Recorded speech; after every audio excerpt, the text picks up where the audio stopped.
tight end Demetrius Harris from the Chiefs, 2-year deal. They signed defensive tackle Sheldon Richardson on a 3-year, $39 million deal with 21.5 guaranteed. And they released tight end Darren Fells. How much do you think Sheldon Richardson brings to the Browns? Are you still a fan of his? You still think he's got some talent left in the tank? I do think so. I think they're looking to shore up their defensive line. They brought in Oliver Vernon. They already got Myles Garrett there and Larry Ogunjobi there in the middle. So they just needed one more guy to help clog up the middle lanes there on their line. And Sheldon Richardson, he'll turn 29 this season in November. So I think he's still going to have something left in the tank. So I do like this signing for the Browns. It's not a super long deal. So if he decides that he doesn't really want to play, or if he just, doesn't have the talent that they thought, they're not totally sunk on him. And I think there's definitely the potential for him to be a great addition to that defensive line, especially when he's surrounded by the talent that they've also accrued there. So I like the signing for the Browns. Helping shore up the other side of the ball, made some good acquisitions so far on offense, and now showing up that defensive side as well. Yeah, Browns have to be optimistic going into the year. They've got a lot of pieces there. So it'll be interesting to watch. I agree with you. I think they're the favorites in the North. It should be a fun season. Let's go to another blockbuster trade. The Pittsburgh Steelers sending star wide receiver Antonio Brown to the Oakland Raiders for 3rd and 5th round picks. Now, this was pretty shocking. He goes to the Raiders. Nice to see him get out of Pittsburgh, and we can move on from the drama. What do you think of this deal for both sides here? Yeah, I need to second the cheers for ending the drama. Yeah. I was definitely getting sick of it. I was a huge Antonio Brown fan throughout the years, but my fanhood has definitely diminished significantly just with all the crying that he was doing. I definitely agree with Larry Fitzgerald. Why the hell do you want out of Pittsburgh? You've got a really good thing going there. Just to see him be such a diva over the last year, just really didn't sit well with me. So I'm happy that he's out of there, but I honestly don't know that the drama's done. Mm-hmm. The Raiders are not in, I think it's going to be very different for him. The Raiders overall threw the ball more than 100 times less than the Steelers did last year, and there was only, I think, 5 or 6 guys on their team last year that had only over 25 targets. Their number one target was Jared Cook, and I think he might have had 100 targets, somewhere right around there. Antonio Brown's used to having like 170 per year. He's used to having Ben Roethlisberger throwing to him. Now he's got, we're assuming Derek Carr, but even if you bring in, Kyler Murray or Dwayne Haskins, or one of those guys, I think there's going to be a significant drop-off in the production from Brown. So how's he going to feel about that? Not scoring as many touchdowns, not getting as many yards, not getting as many targets. Is he going to be quiet? Or is he, we're going to see more of the same from him after this year. So I'm not optimistic about that. But as far as the trade goes, back to your original question, this was a steal, no-brainer for the Raiders. I can't believe a 3rd and a 5th for Antonio Brown. And the Steelers, their hands were tied to an extent. Everyone knew that Brown wanted out and he was going to make a stink. So they had to let him go, but to get just a 3rd and a 5th is, of course they're going to do that. Yeah, I was going to say, going back to last year, the Raiders got a 1st round pick for Amari Cooper. Yeah, so they lost Amari Cooper, but they get Antonio Brown, who I think most everyone considers to be a better player. I know his age is a concern because he's going to be 31, but he's only got 3 years on his deal, so they're not like they extended him until he's 38 or anything. Mm-hmm. And they still get to keep all their 1st round picks, put some more talent on that team. No brainer for the Raiders, excuse me. I'm surprised the Steelers couldn't get more from someone else. And they traded in the conference too. Yeah. That's seems crazy to me. But maybe they consider they know the Raiders are inept, and so they want to send him to a place where he can burn. They already tried to send him to the Bills, and then that didn't work. It's like, all right, where else can we go? He wanted no part of playing in Buffalo, especially in December. Don't blame him. AB signs a 3-year, $54 million deal with $30 million guaranteed, highest paid wide receiver in the NFL. Antonio Brown is nowhere near. His age is getting up there, but we haven't really seen the decline in numbers, as he caught 100-plus catches for the 6th straight season in 2018, including leading the NFL in touchdowns with 15. I think, my personal opinion, I think that I'm glad that he's going to Oakland. I don't know if it's a perfect fit, but it's definitely better than Pittsburgh. And it seemed to me that him and Roethlisberger really fell out of, didn't get along anymore towards the end. Do you think that Roethlisberger can be partially to blame for what happened in Pittsburgh? Or do you think it goes higher than that, or is this all on AB? Without being in the locker room, it's hard to say for sure. Yeah. But from the outside, I think the only I gotta put it on AB. Yeah. Frankly, I don't know what was Roethlisberger supposed to do? Throw the ball more to him? He had 168 targets last year. Yeah. That's got to be top 10. And Juju Smith-Schuster came out and was a great receiver for them. And unless AB was just upset that someone else was starting to encroach on his targets, I don't know what his problem could have been. They were winning. They almost made the playoffs. He can't be happy about the situation he's going into if he cares about winning. Yeah. He can't be happy about the situation if he's going to if he's worried about production. He's not gonna break his get a better year than this last year in Oakland ever. Yeah. I can almost guarantee it. Yeah. He had double-digit touchdowns in all but one of his last 5 years, and the 1 year he didn't get 10, he got 9. And all those years, like you said before, over 100 yards, over 1,200 yards receiving. No one in Oakland had anything close to that. I really just don't understand why you'd want to leave a good thing. There must be some internal stuff, or maybe he was upset about his guaranteed money. He did sign a deal in 2017 with the Steelers for 4 years for $68 million, but of that 68, only 19 was guaranteed, which is like 28%. You compare that to the Odell Beckham deal, he had 72% of his money guaranteed. So there's a pretty big discrepancy there in the guaranteed, and that's become more and more important to players as time goes on, because they need, in the NFL, there's really no security for the players. Once they sign the contract, all the leverage goes to the owners at that point. Yeah. So maybe that's what he was upset about, not having that insurance.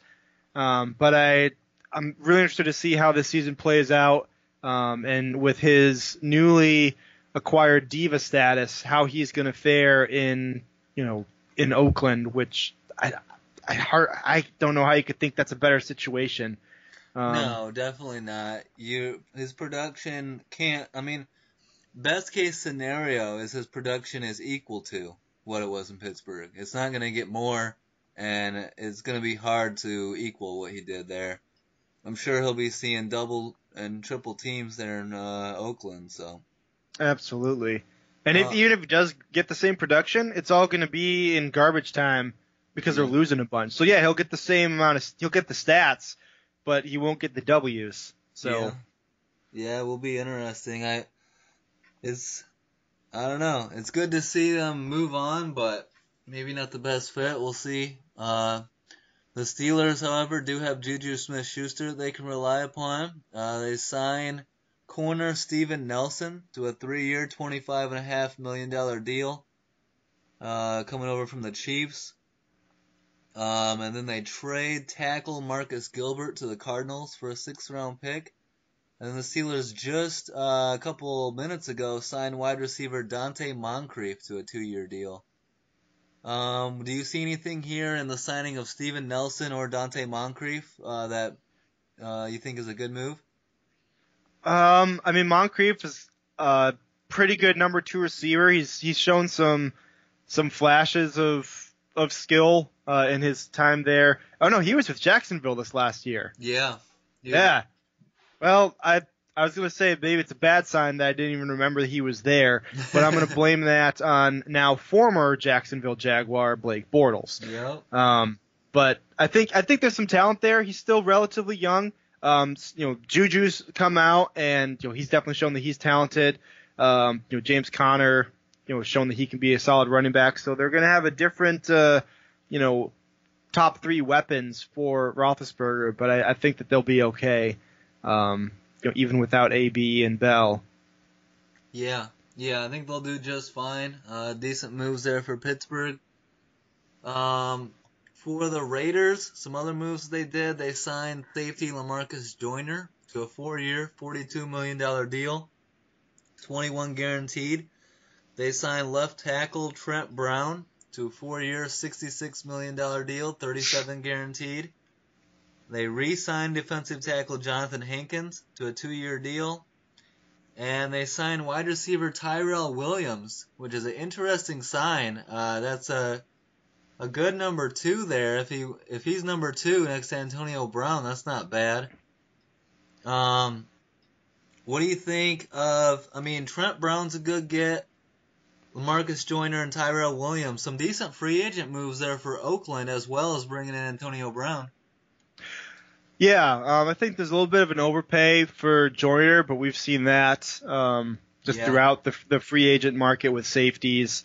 But Trent Brown, good signing there. They want to shore up their offensive line a little bit after it regressed a bit. This last year. It's kind of crazy that they could have gotten Brown last year for pennies on the dollar compared to what they're paying him now. Wow. But typical Patriots signing someone off the street, developing him into a great player, and then watching him go get paid somewhere else. Yeah, and disappear the next year. Yeah. Yeah. We'll see. We'll see how Trent Brown does. But the Tyrell Williams signing, I think out of all of these, could quite possibly be the worst signing. Oh, really? I think so. I don't have the numbers in front of me on that. What I got is 4 years, $44 million with 22 guaranteed. Okay. So the numbers aren't bad. But for me, it's the guy caught 41 and 43 passes over the past 2 seasons, with Phillip Rivers throwing him the ball, and even the Chargers don't even consider him a good number 2 because they spend the number 7 pick on Mike Williams a couple years ago, and I like Mike Williams and all, but it's not like he was a once in a generation player that you had to spend a pick on. So I feel like they weren't super high on Williams. I feel like he's not quite a one trick pony. He's definitely a good deep threat, but yeah. I think he's a little bit limited to what he can do. So I'm not a huge fan of the signing. But he's still pretty young, so maybe it's a good piece. I think he's definitely going to help their receiver core out because they're pretty depleted at this point.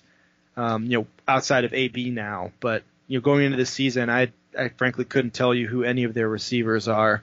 Now that Crabtree and Cooper are gone, so a little bit of an overpay, but frankly that's. As a Lions fan, I know that's what crappy teams have to do to get people to come there. Yeah, and we'll see. I think that playing with Antonio Brown could help Tyrell, although he did play with Keenan Allen. But being a deep threat is good, and hopefully Derek Carr can be a little bit more accurate in 2019, and things can work out there in Oakland. Now let's go to the third big move in free agency is the Jets signing star running back Le'Veon Bell to a 4-year, $52.5 million deal, $35 million guaranteed. Despite missing the 2018 season, Bell is third in the NFL since 2013 in broken tackles. He should be healthy and rested after sitting out 2018. Do you like this move for the Jets? I'd really do. Yeah. Main reason is he's not getting the $17 and $18 million that he was hoping to get. Mm-hmm. That's too much money for a running back. But I really like this signing for the Jets, specifically for the development of Sam Darnold. Yeah. You've got a really good receiving weapon now in Bell out of the backfield.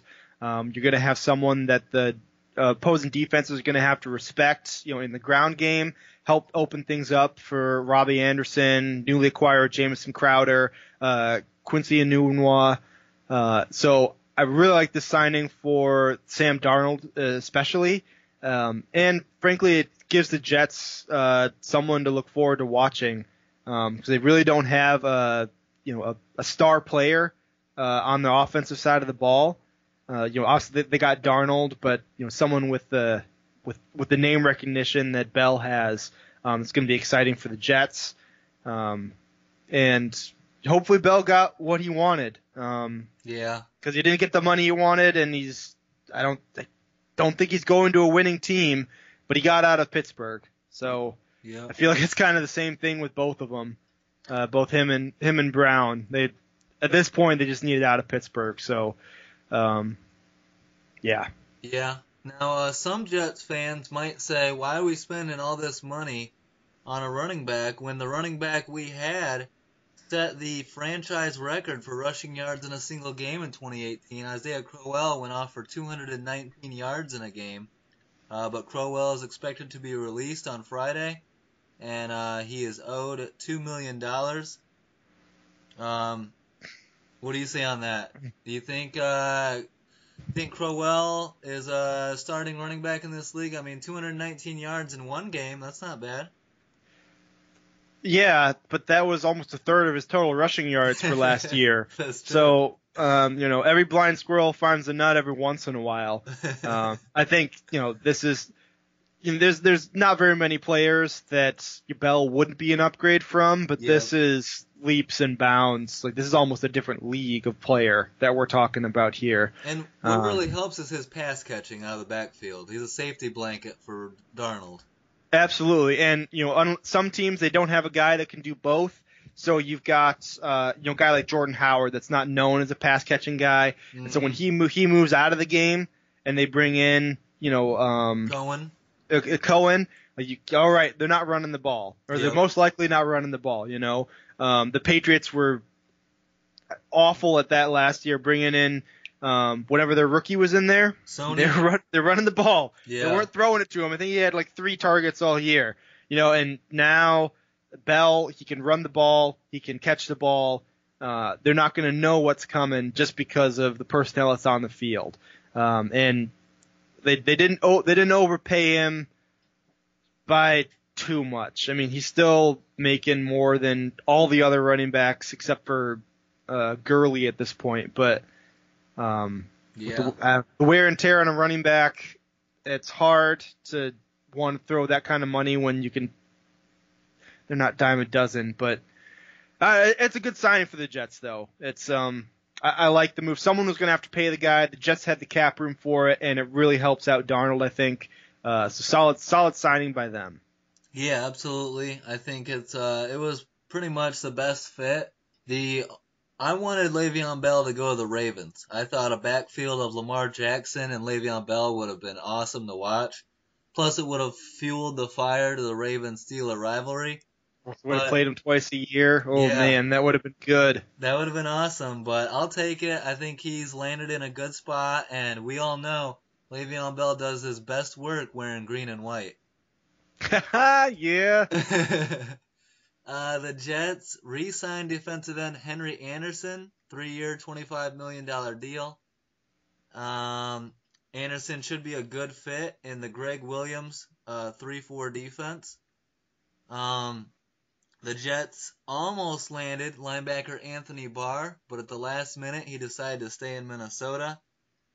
They signed wide receiver Jamison Crowder to a 3-year, $28.5 million deal with $17 million guaranteed. And tell me if you like this one. I think it's a really good fit, is C.J. Mosley going to the Jets. Now, he got paid an awful lot 5 years, $85 million, and 51 of it is guaranteed. Do you think C.J. Mosley? I think he's a great fit, but did they overpay for him? Yes, and Yeah. yes. Yeah. It's definitely a good fit there, but that's a lot of money to pay a linebacker that isn't playing off the line of scrimmage. Yeah. Yeah, that's a lot of money for me. C.J. Mosley struggles a little bit in coverage as well. So playing, in the AFC East there, facing Tom Brady twice. I guess that won't matter with Josh Allen since he doesn't throw the ball. But yeah, it's a lot of money. He's a great player. Yeah. But I just think this is a lot of money to invest in one guy. But it's unfortunate because they had made quite a few other solid signings over the last few days, and this is really the only one that, in my opinion, is one that you really got to kind of scratch your head a little bit at. Yeah, and I think I agree with you on that. I think the money is a little bit expensive, but like you said, sometimes you got to overpay to get the star players. How do you feel about Jamison Crowder? I think that's a great get for Sam Darnold. Yeah, he could be another solid possession receiver for Darnold. There are some questions about his health. He struggled to stay healthy over the last couple seasons. That's just a Redskin thing. yeah. Actually, now that he's out of DC, he probably will be just fine. Yeah. But yeah, I mean, now you've got Bell out of the backfield. You got Robbie Anderson as a solid deep threat, and then you got Crowder and Enunwa both as good, over the middle possession guys. Mm-hmm. So definitely adding some solid weapons around Darnold. I really like the Crowder signing, assuming that the Redskin bug shakes off him,